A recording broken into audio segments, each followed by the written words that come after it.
Kita baca bersama-sama 3 ayat yang terkenal ini, ya.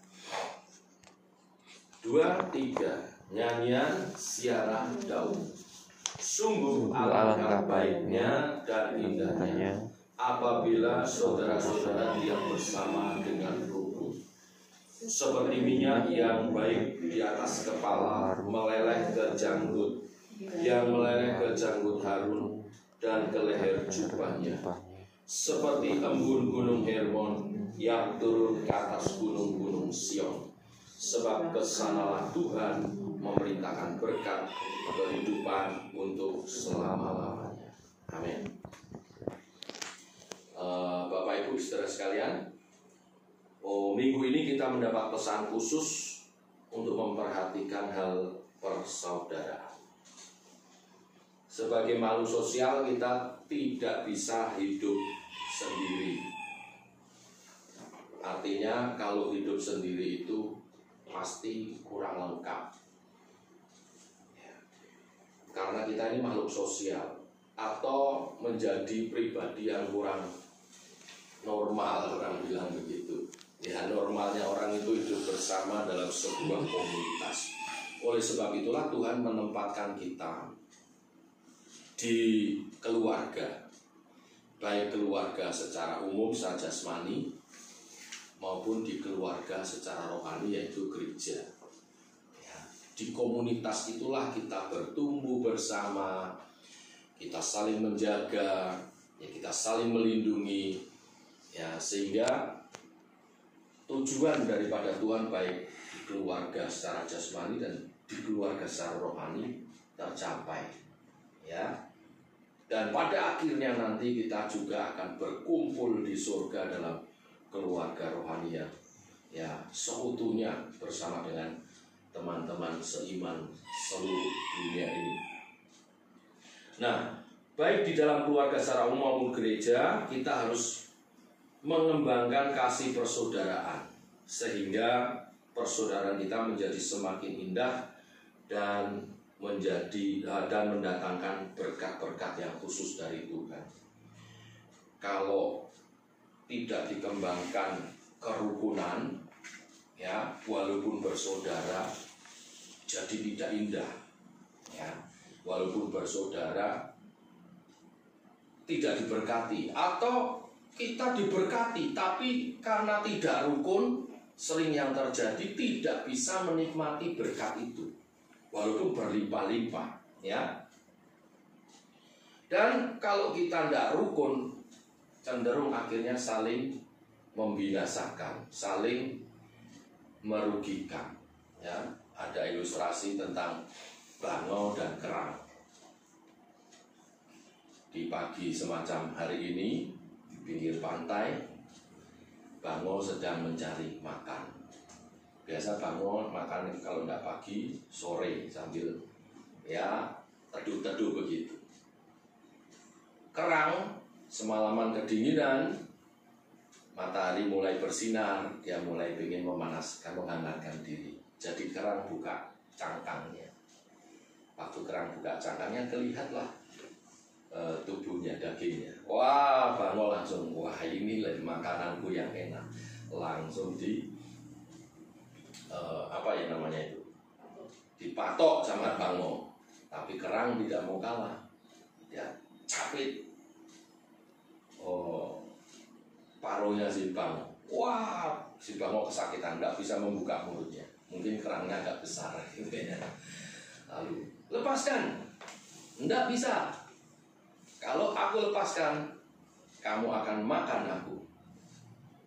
Jadi aku tidak akan pernah lepaskan. Si bangau jawab, kalau kamu tidak lepaskan, kamu juga mati. Kalau aku nggak dilepaskan, kamu juga akan mati. Ya, karena kamu tidak akan bertahan di luar air. Ya, terus. Nah, itulah gambaran kalau kita saling mencapit, saling menggigit, akhirnya malah sama-sama binasa. Tetapi kalau ada kedamaian, itu indah.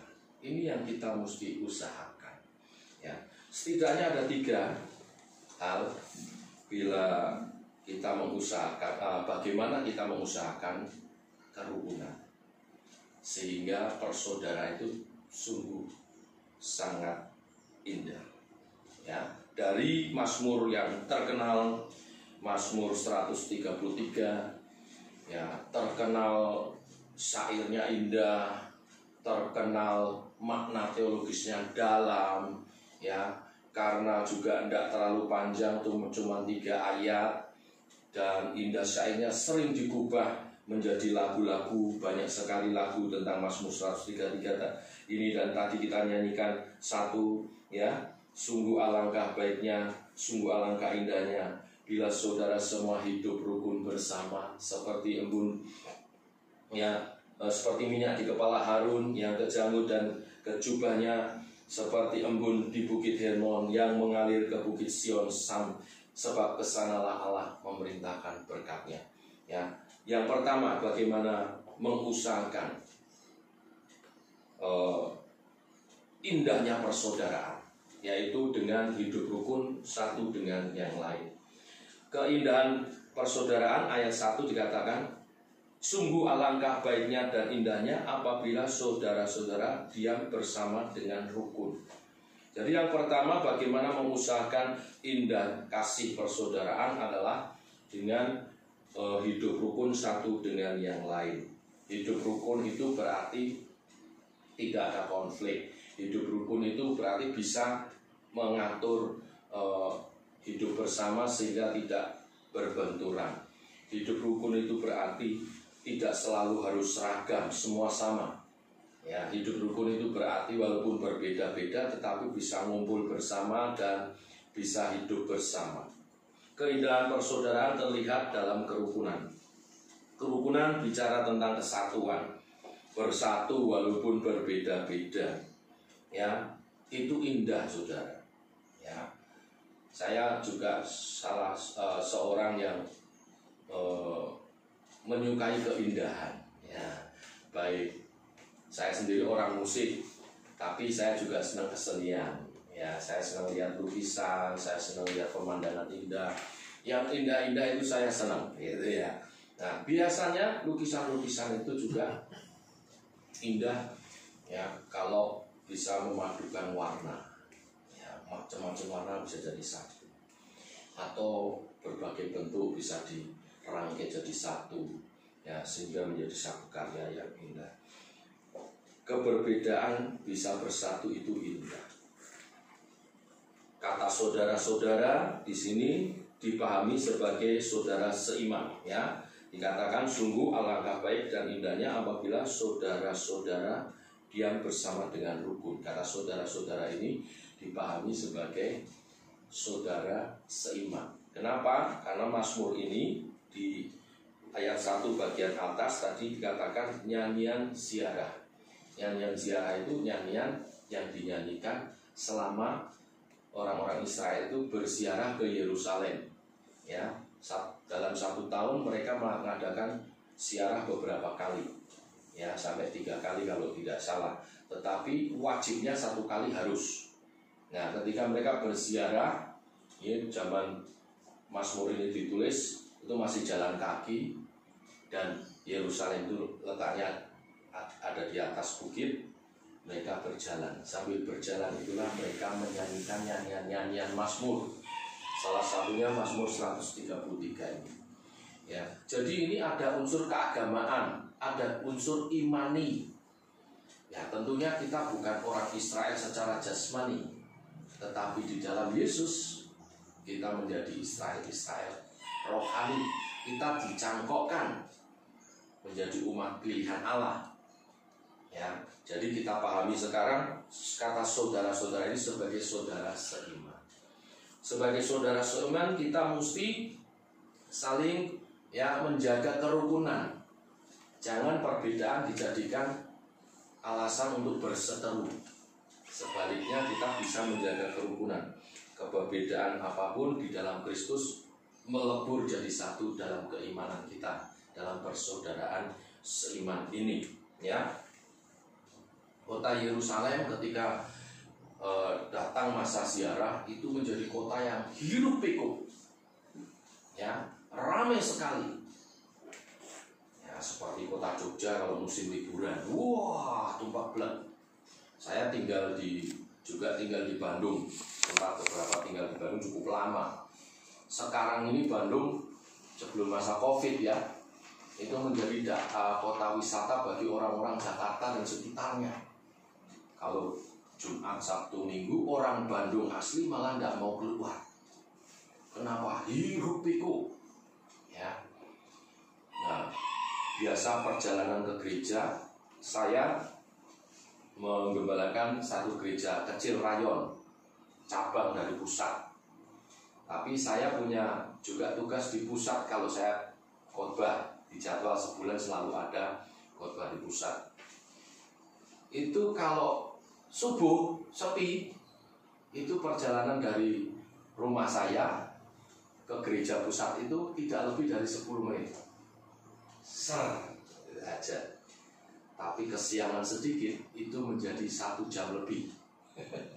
Jadi kalau ada tugas pelayanan, saya harus spare waktu itu 1,5 jam dari jam ibadah. Ibadah di sana kalau pagi itu jam 6, saya jam 5:30 masih bisa menyeruput. Tapi biasanya kurang dari itu saya sudah pergi. Tapi kalau pas jadwal jam 9 atau dapat sore jam 9 itu dari jam 7 saya sudah pergi. Ya, orang hiruk pikuk padat. Kota itu ramai. Nah, karena padat banyak orang pendatang seringkali terjadi gesekan. Yerusalem juga begitu. Datang masa-masa ziarah itu padat hiruk pikuk. Orang berebut tempat yang terbaik, pengen duduk paling depan, ya pengen, ya sehingga seringkali terjadi keributan. Ya, seperti kisah Yesus marah di bait Allah itu, menjungkir balikan meja-meja itu karena memang di hari mereka berziarah itu hiruk pikuk. Ya, jadi Yesus marah karena makna ibadahnya berubah. Ibadah itu kan mesti khusyuk, mesti serius, mesti tapi kayak puasa itu. Ya. Nah, di tengah-tengah keadaan semacam itulah pemazmur menulis pesan indahnya bersaudara, indahnya hidup rukun. Itu artinya betapa kita mesti mengusahakan. Ya, indahnya persaudaraan tidak kelihatan kalau kita tidak rukun. Kita mesti menjaga kerukunan itu. Digambarkan seperti minyak dan embun. Ini bicara tentang apa? Berbeda-beda orang itu. Ada yang kayak minyak, ada yang kayak embun. Ya. Dan yang menarik, dibuat contoh sama Tuhan Yesus. Wah, Tuhan Yesus itu luar biasa. Kalau kasih firman sama pemazmur, ya. Yang seperti minyak itu menghangatkan, ya. Minyak kan menghangatkan. Yang seperti embun itu menyejukkan. Kalau kita ingin menjaga kerukunan, masing-masing kita mesti menjaga suasana ini kehangatan dalam rumah tangga dan kesejukan. Jangan menjadi terlalu dingin. Ya, tidak, kita diminta seperti embun yang menyegarkan, sejuk, segar. Jangan juga menjadi terlalu panas. Ya, sehingga suasana jadi tidak enak. Orang tidak ada yang betah panasan. Ya, saya pernah tinggal di Pontianak, ya, 40 derajat itu biasa buat orang sana. Orang Jawa yang datang kelapak-kelapak Bapak Ibu, waduh panas ya, aduh. Habis itu ekstrim, tiba-tiba hujan, hujannya itu kayak di sini kalau hujan, gitu ya. Hujannya itu jadi panas dingin, wah badan ikut layu Bapak Ibu, cepat masuk angin, ya. Cepat kalau orang sana kuat-kuat, kalau orang pendatang itu, waduh, aku masuk angin baik, gitu ya. Saya pernah juga tinggal di pas itu dapat pelayanan melayani di Australia. Pas habis musim dingin. Itu bukan musim dinginnya. Habis musim dingin mau pindah ke semi. Itu sudah kedinginan setengah mati saya. Ya. Itu 6 derajat. Ya, 8 derajat. Waduh, saya rasanya tidak enak banget. baik kepanasan itu nggak enak, baik kedinginan itu nggak enak. Jadi saya di Purworejo nyaman karena hangat di sini, ya hangat jadi nggak kedinginan, ya. Kalau musim-musim tertentu tidur nggak pakai AC juga masih nyaman. Di Pontianak jangan coba-coba rumah nggak ada AC-nya, waduh, udah jadikan panggang semuanya, ya keringetan sauna terus, ya.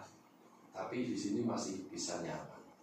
Saya bersyukur. Saya pernah tinggal di Bandung, sejuk, ya, nyaman rasanya. Kalau di sana sudah pasti nggak perlu AC, ya.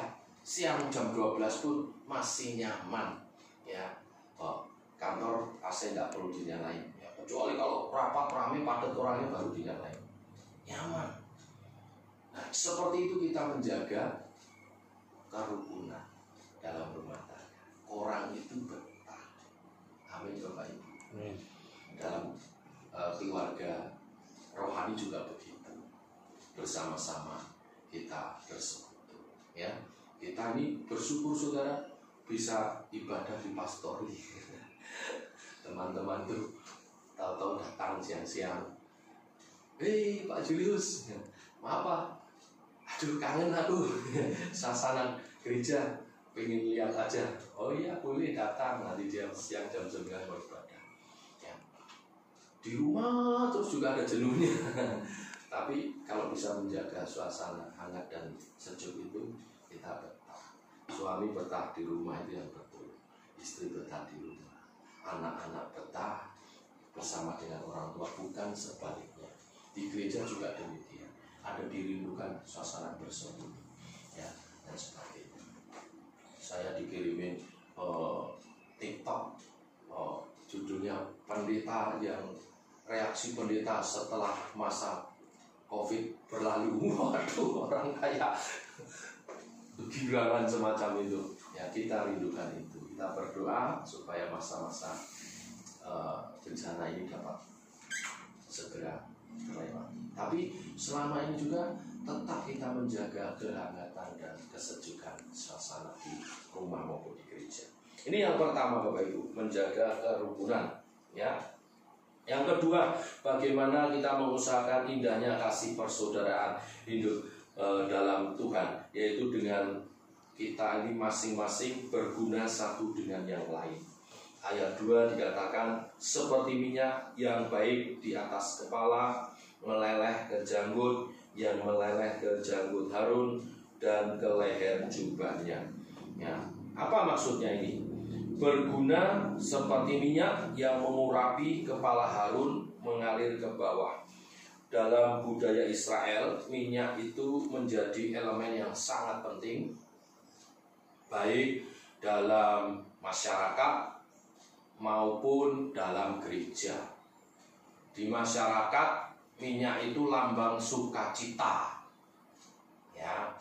Loh, kok lambang sukacita bagaimana Pak Didi? Ya gampangnya begini, zaman dulu lampu itu pakai minyak. Kalau tidak ada minyak, gelap, ya. Desa itu gelap, rumah itu gelap. Jadi ketika ada minyak, lampu bisa dinyalakan, ya. Minimal suasana terang itu menjadi hati itu teduh, enak, sukacita, ya. Pesta-pesta, ya, orang Jawa bilang duwe gawe gitu, ya. Ada terangnya itu, bingar-bingar itu jadi sukacita indah, ya. Dan tetapi yang dimaksud di Mazmur 133 ini bukan minyak itu saja, minyak yang khusus, dikatakan minyak yang berharga, ya. Minyak yang berharga ini minyak apa? Ini menuju kepada satu minyak yang disebut minyak yang dibuat khusus sehingga harganya mahal, yang dipakai hanya oleh para imam. Ada kata Harun, Harun itu imam, ya. Jadi ini minyak urapan yang biasa dipakai Harun untuk pekerjaan-pekerjaan keimamannya. Apa maksudnya Bapak Ibu Saudara sekalian, ya? Nah, artinya keindahan kasih persaudaraan akan nyata bila kita satu dengan yang lain berguna tidak saja bagi sesama seperti minyak tadi berguna memberi terang, menjadikan sukacita, tidak saja berguna bagi sesama, tetapi juga berguna bagi Tuhan. Ya, berguna bagi Tuhan, dipakai untuk para imam melaksanakan tugas-tugas keimamannya. Ya, ketika hal ini terjadi, indah kerukunan itu, indah persaudaraan itu. Nah, jadi ada dua sisi, berguna di rumah, berguna di gereja. Berguna buat sesama, anggota keluarga, berguna juga buat anggota keluarga Allah atau buat pelayanan gereja. Seringkali umat Tuhan tidak menyadari ini. Konsepnya tidak lengkap atau hanya satu sisi. Ya, sibuk sekali di gereja, di rumahnya keteter. Kalau begini juga tidak seimbang, juga tidak mendatangkan keindahan. Ya kan? Ada ibu, seorang istri konseling sama gembalanya, Pak, saya itu kan cinta Tuhan, saya ingin melayani sungguh-sungguh, tapi kok suami saya nggak boleh ya Pak ya? Setelah dikonseling juga suaminya, ternyata bukan nggak boleh, nggak mau setiap hari ke gereja nih. Terus gimana? Bukan nggak boleh ke gereja setiap hari gitu ya, tapi kan punya tanggung jawab di rumah juga. Kita mesti juga berguna di rumah, berguna juga di gereja. Bukan sebaliknya juga, tiap kali diajak pelayanan sudah mulai aktif yuk, bertumbuh, ayo melayani. Aduh Pak, maaf Pak, saya lagi sibuk Pak. Ya, sibuk. Sebelum menikah sibuk cari pasangan. Sudah dapat pasangan, ya sibuk keluarga baru. Sudah lewat keluarga baru, hamil. Sibuk mempersiapkan anak. Sudah anaknya lahir, sibuk merawat anak. Nanti anaknya mulai belajar, sibuk mendampingi anak. Tidak pernah selesai, saudara. Ya, jadi juga harus seimbang. Melayani, berguna di rumah, berguna juga di gereja. Ya. Kalau kita saling berguna, itu akan indah. Ya. Sangat indah. Ada 2 ekor monyet. Ini 2 ekor kera gitu ya. Enak kera atau enak monyet ya? Sebutannya. Dua-duanya tidak enak. Tapi ini hanya ilustrasi, saya tidak membandingkan saudara dengan monyet atau kera, tapi ini ilustrasi. Monyet aja bisa saling berguna bagi sesama. Kalau kita nggak bisa berguna bagi sesama, ya kita kalah sama monyet gitu ya. Nah, ini ada 2 ekor monyet. Yang satu itu buta monyetnya, tapi dia pandai manjat karena badannya langsing ya, kayak Mas Nandu. Wah, nggak tahu Mas Nandu kita manjat nggak? Dulu saya waktu langsing aku langsing berani manjat kemana? Wah, sekarang saya naik genteng kudu kok jadi gemeteran dan takut gentengnya ambrol. Lalu gemuk. Tapi ada monyet satunya normal matanya, tidak buta, tapi gemuk luar biasa sehingga tidak pandai manjat. Tapi 2 monyet ini bersahabat. Ya. Yang gendut ini matanya awas sekali. Ya. Jadi monyet yang gendut selalu memberitahu, pohon yang ini ada pisang bagus, sudah matang, kamu ambil. Ya. Dan bahkan kadang-kadang monyet yang buta ini dia gendong, dia bawa ke pohon yang sudah ada pisang yang masak, lalu disuruh naik ke atas. Intinya persahabatan mereka itu membuat mereka hidup indah ya, makmur, banyak berkat, pisangnya banyak ya. Nah, satu hari di pesta para monyet mereka datang berdua membawa 1 tandan pisang yang begitu bagus sekali ya. Teman-temannya berkata, wah, kepada yang si kurus, Hebat kamu, walaupun matamu buta, tapi kamu bisa membawa pisang yang luar biasa bagus. Ya, si buta dan kurus ini berkata, tidak, ini karena temanku ini selalu menunjukkan di mana ada pohon pisang yang berbuah bagus. Oh, jadi kamu yang menyediakan ini semua? Tidak, saya hanya menunjuk, dan temanku ini selalu yang memanjat dan mengambilnya bagi saya juga. Jadi saudara lihat di sini, karena masing-masing saling menghargai, sehingga ada keindahan.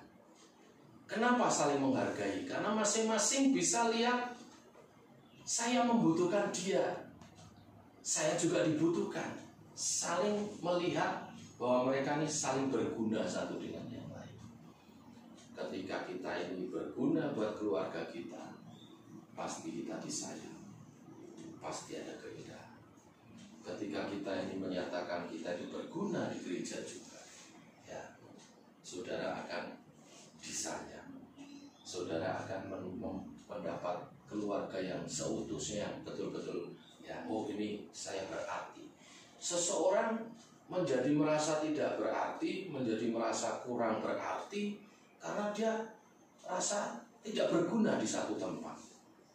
Ya, saya mendapat seminar-seminar kepemimpinan.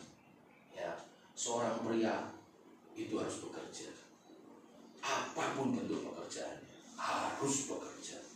Karena ketika seorang pria tidak bekerja, dia tidak menemukan arti hidupnya di komunitasnya, baik di keluarga, di mana, apapun bentuk pekerjaannya. Ya, mbok tukang batu, mbok tukang becak, kalau dia bekerja itu punya harga diri. Ya. Apalagi pekerjaan yang menghasilkan yang luar biasa, itu buat keluarga. Seorang istri juga begitu. Ya, seorang istri menemukan harga dirinya ketika suaminya dan anak-anaknya melihat bahwa dia itu berguna, ya, menghasilkan sesuatu. Mungkin tidak bekerja seperti pria yang menghasilkan uang, banyak ibu-ibu rumah tangga. Ya, begitu dihargai. Kenapa? Karena suaminya menyadari tanpa dia, kacau balau.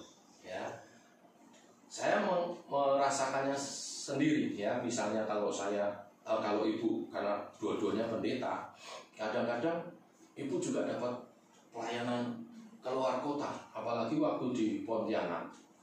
Itu sekali keluar pelayanan itu bisa 1 minggu sampai 5 hari sampai 1 minggu. Sekali keluar pelayanan ke pedalaman itu. Ya, KKR itu bisa 3 hari berturut-turut. Ya, kalau ibu yang diundang, saya seminggu di rumah sendiri ngurusin anak-anak. Waduh, awalnya piknik, saudara. Ya, terakhir ibu datang itu kayak kapal pecah seluruh rumah itu.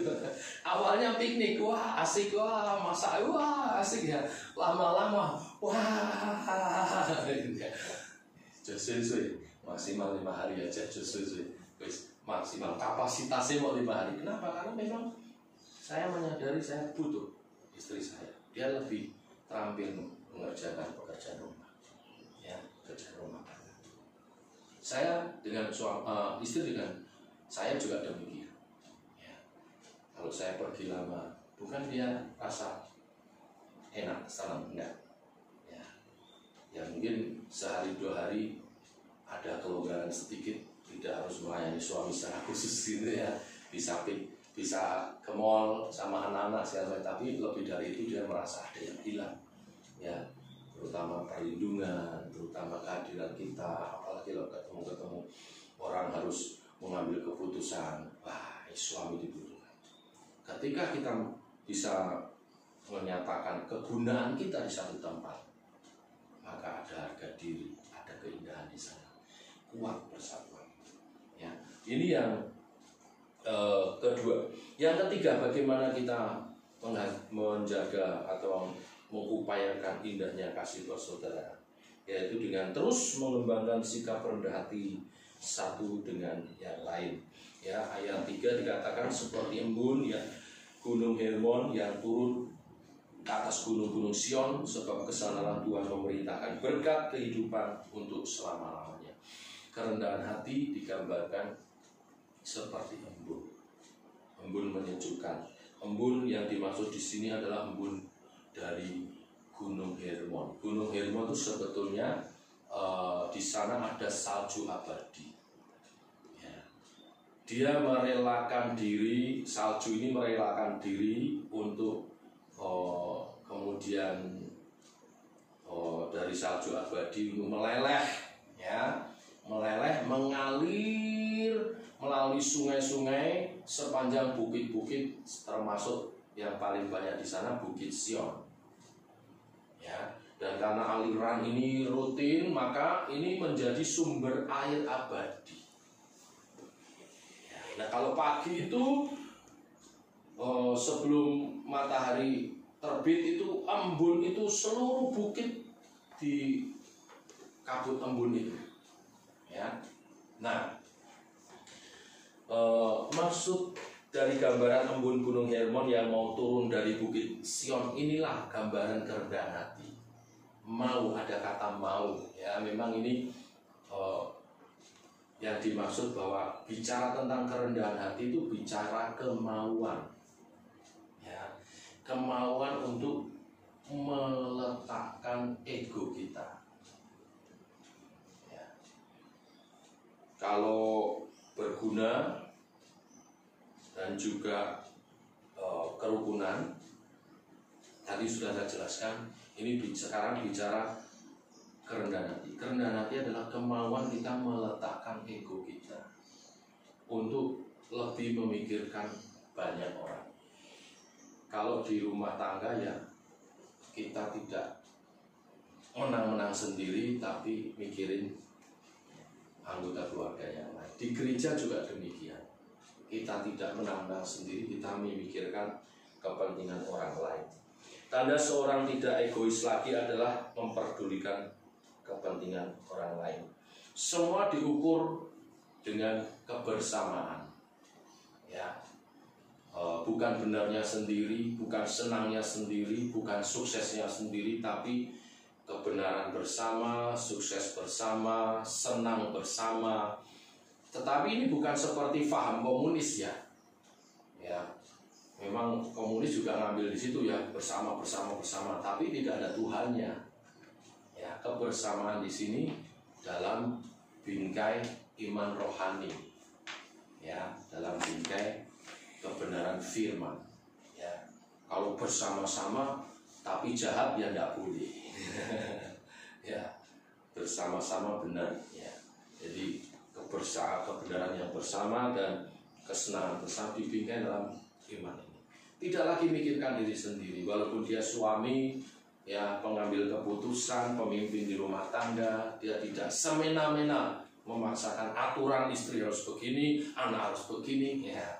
Tetapi bersama, tidur bersama. Walaupun dia pemimpin di gereja, ya dia tidak memaksakan ya kehendaknya kepada pengurus yang lain, kepada jemaat, tetapi kebersamaan. Ya. Kalau ini terjadi, maka persaudaraan itu akan menjadi sangat indah. Kuncinya adalah ya merendahkan hati satu dengan yang lain. Dan ini adalah kemauan. Ya. Ada ilustrasi tentang 2 ekor anjing. Ya. Tadi monyet, ini anjing. Hari ini monyet dan anjing mendapat tempat kudus. Nah, ya biasanya buat ngumpat orang, buat sumpah serapah orang, sehingga rumah tangga berantakan karena 2 kalimat, 2 binatang ini. Ya, di gereja juga. Tapi hari ini mendapat tempat kudus. 2 ekor anjing diikat lehernya dengan rantai yang sama. Ya. Di sebelah kanan ada makanan, di sebelah kiri ada mainan. Ya. Lalu, wah, keduanya saling ingin mendekati. Yang satu pengen makan, yang satu pengen bermain. Wah, tarik-tarikan sama kuatnya sampai mau kelengar semua. Ya, karena apa? Terikat. Ketika masing-masing ego, ya malah kedua-duanya tidak mendapat apa-apa.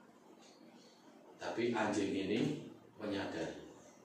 Akhirnya, ya sudah, ayo makan sama-sama. Jadi bareng-bareng ke kiri, makan sama-sama. Ya sudah kenyang, ayo ke kanan bareng-bareng, mainan sama-sama. Jadi indah, saudara.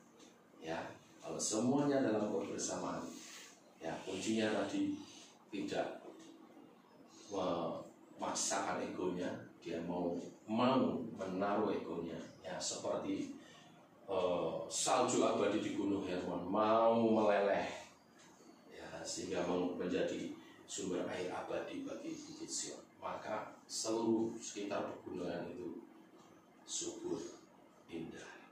Ya. Tapi kalau salju abadi itu tidak mau mengalir, terus membeku di atas, gersang di bawah, ya, rusak semuanya. Ya. Tapi karena mau meleleh, mengalir, ada sumber air abadi. Ya, tiap pagi ada embun, itu lambang kesegaran, selalu ada kehidupan yang baru dalam Tuhan. Bila kita melakukan ketiga hal ini, Bapak Ibu Saudara sekalian, maka ada berkat-berkat khusus. Ya, kita mau menjaga kerukunan, kita mau terus berguna satu dengan yang lain, mengusahakan kita berguna satu dengan yang lain. Dan yang ketiga, kita mau mengembangkan sikap rendah hati satu dengan yang lain, maka indahnya kasih persaudaraan itu akan lengkap karena berkat-berkat khusus. Ya, dikatakan kehidupan untuk selama-lamanya. Ayat 3 bagian akhir. Kehidupan untuk selama-lamanya. Di sana Tuhan memerintahkan berkat. Berkatnya apa? Kehidupan untuk selama-lamanya. Artinya apa? Ini berkat yang permanen. Ada keluarga-keluarga yang orang tuanya kerja keras sampai membangun perusahaan yang hebat, tapi anak cucunya tidak menikmatinya. Kenapa? Tangkal, rebutan warisan, ya bunuh-bunuhan, jadi film, jadi sinetron. Artinya berkatnya tidak tetap. Ya. Kalau di gereja kita selalu belajar hal-hal rohani, kita disampaikan. Ya. Berkat tetapnya apa?